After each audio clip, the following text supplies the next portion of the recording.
ഈശോയ്ക്കും സ്തുതിയായിരിക്കട്ടെ. ഈശോയുടെ സ്നേഹം നിറഞ്ഞവരെ, നോമ്പുകാലം എന്നത് പരീക്ഷണയും പ്രശ്നങ്ങളെയും എങ്ങനെ അതിജീവിക്കാമെന്ന് നമ്മളെ തന്നെ രൂപപ്പെടുത്തുന്ന ഒരു കാലഘട്ടം കൂടിയാണ്.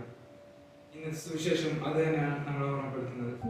നമ്മുടെ ജീവിതത്തിൽ അജ്ഞാതരായി ചിലർ കടന്നു പോയേക്കാം.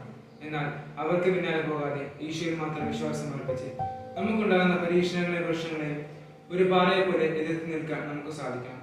അതിനുള്ള ശക്തി നാം ആർജിക്കുന്നത് ഈശോയിൽ നിന്നാണ്. അതിന് നാം ഈശോയും തമ്മിൽ ഒരു കൂട്ട റിലേഷൻഷിപ്പ് വേണം. അപ്പോൾ മാത്രമാണ് നമുക്കും ഈശോയും തമ്മിലുള്ള ആ ദൂരം കുറയുകയും ചെയ്യുള്ളൂ.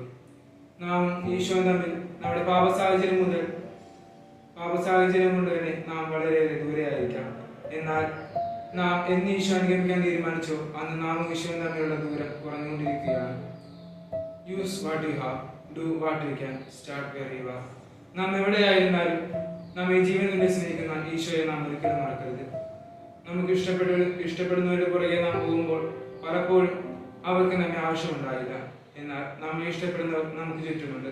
അവരെ പലപ്പോഴും നാം കാണാറുമില്ല. അതുകൊണ്ട് തന്നെ നമുക്കൊന്ന് ചിന്തിക്കാം, ഞാൻ ഈശോയോട് എത്രത്തോളം അകലെയാണെന്നും അതുപോലെ തന്നെ ഞാൻ ഈശോയോട് എത്രത്തോളം അടുക്കേണ്ടതുണ്ടെന്നും. ദൈവം നമ്മെ ഓരോരുത്തരെയും സമൃദ്ധമായി അനുഗ്രഹിക്കട്ടെ. ആമേൻ.